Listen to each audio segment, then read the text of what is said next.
Hello friends, BEd versus BTC के का जो कल सुनवाई हुआ है, कल जो फैसला आया है, उसको लेकर के आप लोगों में बहुत ज्यादा परेशानी बढ़ गई है। मुझे जिस तरह से मैसेजेस आ रहे हैं उसमें आप लोगों के बोल सकते हो कि जो आप लोग जिस तकलीफ से गुजर रहे हो वो साफ साफ दिखाई दे रहा है। खास करके हम बात करें एमपी वाले बच्चे, वो बार बार ये पूछ रहे हैं कि मैम अब हमारा क्या होगा, हमारे केस के ऊपर इसका असर क्या होगा, वो बताइए। एंड दूसरा जो है वो 69,000 यूपी वाला जो मामला है उसमें, ये दोनों जो केसेस हैं इनसे हमें सबसे ज्यादा मैसेजेस कल से लेकर के आज तक आए हैं। तो उसे हम अभी आपको एकदम क्लियर इन केसेस के बारे में बताएंगे, साथ साथ छत्तीसगढ़ वाले केस के बारे में भी बताएंगे कि उसका उस पर जो है क्या असर होगा। सो फ्रेंड्स, सबसे मतलब ये बहुत ज्यादा ही बोल सकते हो कि एक तरह से डिनायल में सभी चीजें जो है चल रही हैं।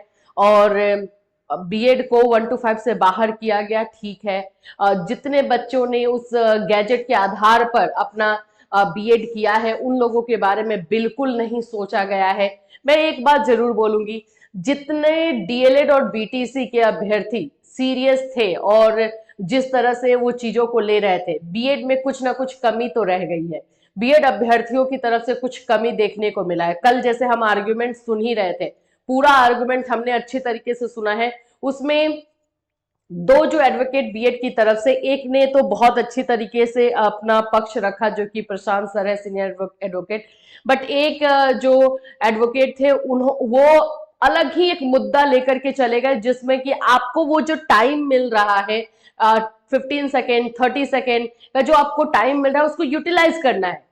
उसमें वो मामला आप लेकर के आ रहे हैं कि 2010 से लेकर 2018 तक 1 लाख शिक्षक भर्ती हुई है, उसका कोई मतलब रीजन ही नहीं था उसको उठाने का। वो मामला बिल्कुल इस केस को अलग डाइवर्ट कर रहा है। तो जाहिर सी बात है कि जो जस्टिस है वो बोलेंगे कि इससे हमें क्या मतलब है, हम तो 2018 गैजेट के ऊपर बात कर रहे हैं जिसको क्वेश्चन किया गया, उसके बाद क्या बात है। तो सॉरी, लेकिन ये बात बिल्कुल सही है कि अच्छी तरीके से बीएड की तरफ से पैरवी नहीं हुई है।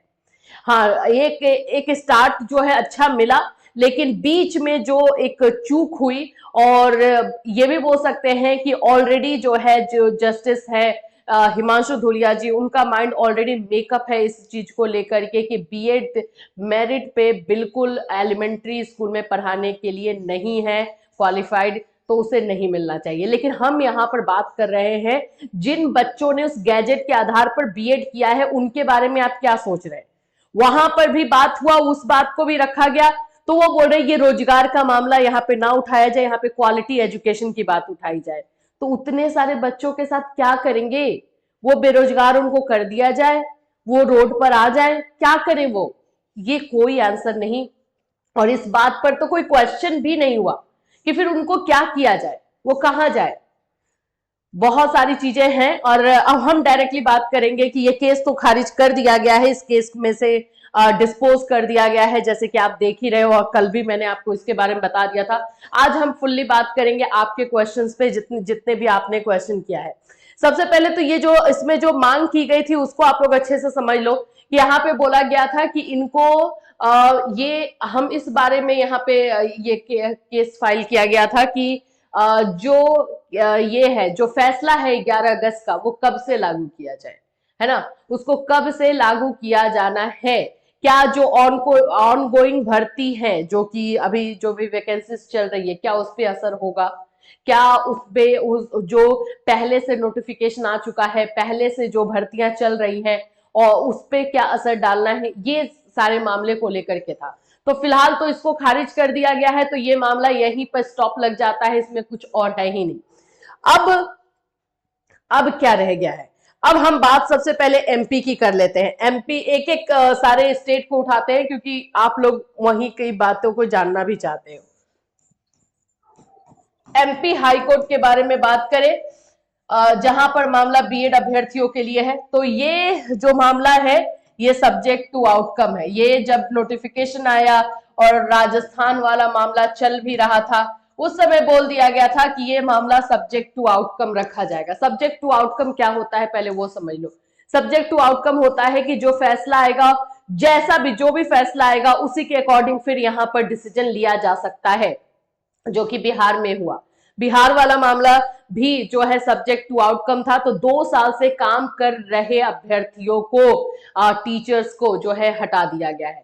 तो ये सब्जेक्ट टू आउटकम जो मामला है ये ऐसे ही नहीं है, बहुत सीरियस वाला है। जैसे कि हर केवीएस में आप देखोगे तो केवीएस का एग्जाम हुआ, वहां भी उन्होंने ये बात को लिख दिया था। तो जहां जहां पे ये चीजें लिखी गई हैं वो सब्जेक्ट टू आउटकम है।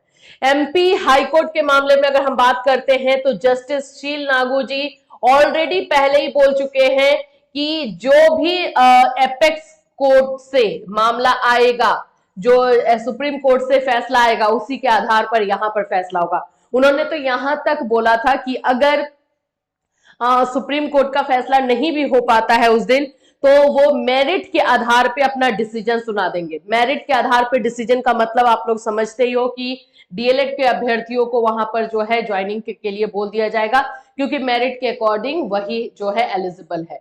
अब इसका फैसला, इस फैसले का असर एमपी पे डायरेक्ट दिख रहा है, डायरेक्ट दिख रहा है। अब बोलने में भी ये लग रहा है कि हाँ, जो बच्चे नौकरी कर रहे हैं उन्हें लगेगा कि हमारे लिए क्या है, बट यस, इसका असर जो है एमपी पर क्लियरली होगा।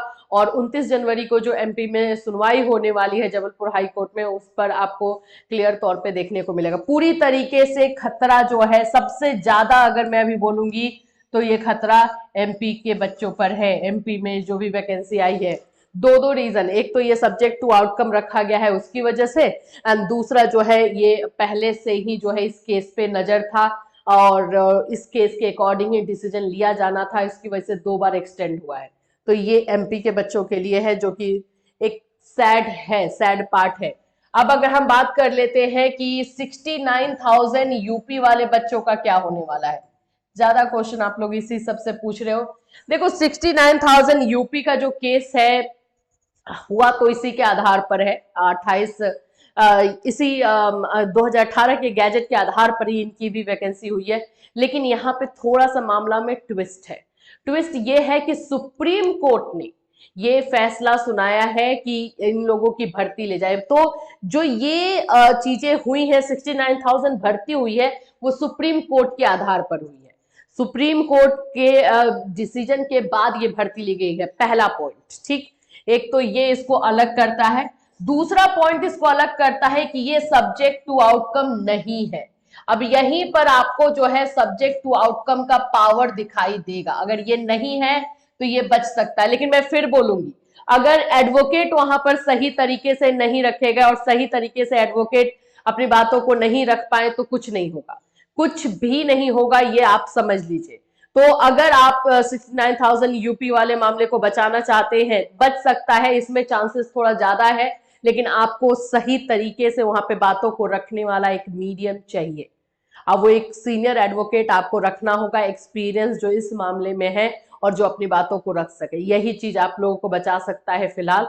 तो यहाँ पर जैसे मैंने बताया कि ये एक अलग मामला है, तो यहाँ पे एक होप बना हुआ है कि ये बच सकता है। ठीक है, छत्तीसगढ़ वाले मामले को बात करें तो ये मामला भी जो है इस चपेटे में आएगा। और छत्तीसगढ़ में क्या हुआ था आप लोग सब जानते हो कि सुप्रीम कोर्ट से जो है जाकर के परमिशन लिया गया कि बीएड अभ्यर्थियों को काउंसलिंग में बैठाया जाए, क्योंकि 11 अगस्त के बाद काउंसलिंग होनी थी छत्तीसगढ़ में शिक्षक भर्ती प्रक्रिया में, और छत्तीसगढ़ स्टेट ने हटा दिया था बीएड को अकॉर्डिंग टू डिसीजन। लेकिन फिर सुप्रीम कोर्ट से ये अपना फैसला लेकर आते हैं और इनको जो है वो पॉजिटिव रिस्पॉन्स मिलता है और फिर उसके बाद से इनको लिया जाता है। लेकिन सुप्रीम कोर्ट ने इनके पक्ष में फैसला तो सुनाया था, लेकिन हम ये चीज नहीं बोल सकते हैं कि सुप्रीम कोर्ट ने यह भी बोला था कि आगे की जो भी टीचिंग वैकेंसी की प्रक्रिया होने वाली है वो हाई कोर्ट ही अपने अकॉर्डिंग लेगी, हाई कोर्ट ही इसका डिसीजन मेरिट के आधार पर लेगी।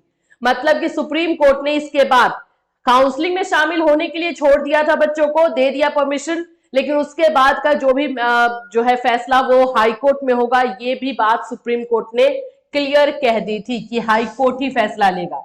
तो अब ये हाई कोर्ट फैसला तो जाहिर सी बात है कि अपने जैसा भी ले, देखो यहां पर ये जो कल का मामला हुआ है उसको रेफरेंस में तो डीएलएड वाले बच्चे रखेंगे ही रखेंगे, कोई डाउट ही नहीं है कि उसको ना रखा जाए, वो रखा ही जाएगा। बात अब चाहे जिस तरह से भी रखी जाए, लेकिन वो बिल्कुल वहां पे उसको रखा जाएगा। बट फैसला जो होगा वो हाई कोर्ट का होगा। अगर मेरिट के आधार पे होगा तो ये भी पूरी तरीके से खतरे में है। यहां पर भी खतरा जो है आपको देखने को मिल सकता है।